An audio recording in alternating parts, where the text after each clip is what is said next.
এই ভাঙড়ের একজন নেতা ছিলেন যার নাম আরাবুল ইসলাম। নাম না করাই ভালো, অনেকেই বলছেন, কারণ হয়তো অনেকেই বুঝতে পারছে না। এখানে যে ঘটনা ঘটিয়েছে আপনারা শুনলে অবাক হবেন।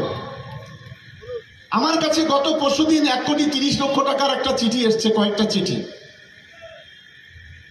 পঞ্চায়েতের টিকিট দেওয়ার নাম করে 6 লক্ষ টাকা থেকে 15 লক্ষ টাকা পর্যন্ত কেউ কেউ নিয়েছে, কারো কারো কাছ থেকে নেওয়া হয়েছে। প্রধান করার জন্য এখানে অনেকেই বসে আছেন, কারোর কাছ থেকে 25 লাখ, 30 লাখ থেকে 40 লাখ টাকা নেওয়া হয়েছে। যখন যেটা বলেছে তখন সেটা করেছে।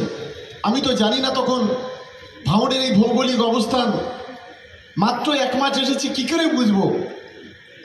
এভাবে টিকিট দেওয়ার নাম করে যেভাবে পয়সা তসরুপ করেছে, এটা আমি প্রথমে বুঝতে পারিনি। নিজের ছেলেকে পোলের হাট থেকে তুলে নিয়ে আমাকে বললো যে বেওতা টুয়ে টিকিট দিতে হবে জেলা পরিষদে। দিয়েছি। খাদিজা বিবি ভাঙড় 1 নম্বরে বাড়ি, বললো ভাঙড় 2 নম্বরে টিকিট দিতে হবে। আমি তো তখন খুব বেশি জানি না কোন সিট কোথায়, কে কোন অঞ্চল পড়ছে, সেখানেও টিকিট দেওয়া হয়েছে। নিজে বললো আমাকে পঞ্চায়েত সমিতির সভাপতি, কারণ আমাদের দলের একটা নিয়ম আছে, দলের যে কনভেনার হয় তাকে কখনো সভাপতি করা যায় না। আমার নেতা অভিষেক বন্দ্যোপাধ্যায়ের সঙ্গে কথা বলে ওকে কনভেনার পর্যন্ত করা হয়েছে, সভাপতিও করা হয়েছে। কিন্তু এই যে ভিতরে যে এত কিছু, আমরা কিছু বুঝতে পারিনি। বরং যখন আমার কাছ থেকে ভাঙড়ে কখনো কেউ আমাদের নেতৃত্বরা গিয়েছে, তাদেরকে বুঝিয়ে বলেছি সবাই মিলে একসঙ্গে লড়াই করতে হবে। ক্ষোভ, দুঃখ, জ্বালা, যন্ত্রণা আরাবুলের প্রতি যা আছে থাক, কিন্তু নিজেরা একসঙ্গে ঐক্যবদ্ধভাবে যেন লড়াই করি, তাহলে আমরা আইএসএফ এর কাছ থেকে ভাঙড় আমরা জিততে পারবো না। কিন্তু তার বিনিময়ে আমরা দেখেছি সেই সময় যে আমার কাছে যারা বা যে যেত, তাদের উপর এখানে রোলার চালানো হতো। আমি সবকিছু জেনে জানা সত্ত্বেও আমি কোনোদিন একটা কথাও বলিনি। কিন্তু তারপরে আপনারা জানেন যে গত পঞ্চায়েতের যে নির্বাচন, সেই নির্বাচনে আমাদের 3-3টে কর্মী খুন হয়ে গেল, আমাদের অনেক কর্মী আহত হলো। আহত কর্মীদের বাড়ি যাব, আমি নিজের পকেট থেকে প্রত্যেকটা কর্মীর বাড়িতে গিয়েছি, 10,000 করে টাকা দিয়ে এসেছি। কেউ টাকা দেয়নি, সকলকে সঙ্গে করে নিয়ে বাড়িতে বাড়িতে ঘুরেছি। চেষ্টা করেছি যে যারা আজকের আহত হয়েছে তাদের পাশে দাঁড়ানো, যারা খুন হয়েছে তাদের পরিবারকে চাকরি এবং সরকারি সাহায্য পাইয়ে দেওয়া। সেটা আমরা যদি মুসলিম ভাই থেকে শুরু করে, রাজু থেকে শুরু করে, রশিদ থেকে শুরু করে প্রত্যেকের পরিবারের একজন করে, মমতা বন্দ্যোপাধ্যায় আমার প্রিয় দিদি, তিনি প্রত্যেকের একটা করে চাকরি এবং 2 লক্ষ টাকা করে সাহায্য করেছেন। আমাদের সীমিত ক্ষমতার মধ্য দিয়ে আমরা চেষ্টা করেছি। কিন্তু মাঝখানে খয়রুলকে মার্ডার করতে হবে পরিকল্পনা শুরু হলো, আমরা কিছুই জানি না। অভিষেক বন্দ্যোপাধ্যায় একদিন আমাকে বললেন, ভাঙড়ে নেতাগিরি করছো, ওখানে একজন প্রধান আছে, তার স্বামীর নাম খয়রুল, তার মার্ডার করার জন্য 18 লক্ষ টাকা লেনদেন হয়েছে।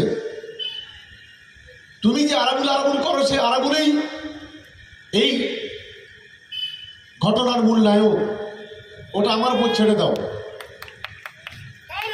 সেইটে এই ঘটনা শোনার পর আমি একটা কোনো কাজে দিল্লিতে যাই, সেদিন আরাবুল অ্যারেস্ট হয়ে যায়। আমি ঘুণাক করে কিছুই জানি না।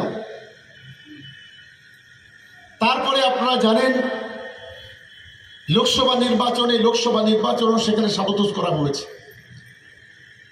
খাদিজা বিবি যে জেলা পরিষদের সদস্য, একেবারে ভিতর থেকে চক্রান্ত করে আইএসএফ এর সঙ্গে ভিতর থেকে জোট বেঁধে এখানে যাতে তৃণমূল কংগ্রেসটা হেরে যায়, যাকে ভোটে জেতানোর জন্য সেদিন হয়তো আমাদের কয়েকজন কর্মী খুন হতো, তার মধ্যে আরাবুল ইসলামও ছিল এই কাঠালিয়াতে।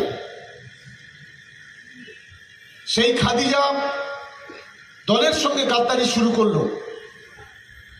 আমি নিজে তার প্রত্যক্ষ সাক্ষী। আমার সঙ্গে মহসিন ভাই, আহসান ভাই, রিন্টু, অনেকেই ছিল। সে কি বলতে চেয়েছে, কি করতে চেয়েছে দলের ভিতরে থেকে পরিষ্কারভাবে শুনেছে, সেটা আমরা আমাদের যারা নেতা আছে তাদেরকে বলেছি। তারপরে ভোটের 5 দিন 7 দিন আগে থেকে কিছু বেঈমান, 2-1 জন, বেশি না, তারাও বিভিন্নভাবে সাবতোষ করার চেষ্টা করেছে এই ভাঙড়ে। মনের মধ্যে একটা চাপা উত্তেজনা ছিল, চাপা প্রেশার ছিল যে আমরা ভাঙড়টাকে এই সাম্প্রদায়িক শক্তি আইএসএফ এর কাছে মুক্ত করতে পারবো তো। কিন্তু আমাদের কর্মীদের কাছে আমি কৃতজ্ঞ, আজকে যারা এখানে আছেন তাদের কি দিয়ে আপনাদের ঋণ শোধ করবো আমি জানি না। যে লড়াইটা আপনারা করেছেন, সমস্ত বাধা বিঘ্ন অতিক্রম করে শেষ হাসিটা ভাঙড়ে তৃণমূল কংগ্রেসে এসেছে, এটাই আমাদের কাছে সবচেয়ে বড় পাওনা। আমি আপনাদেরকে কৃতজ্ঞতা জানাই, সালাম জানাই, অভিনন্দন জানাই।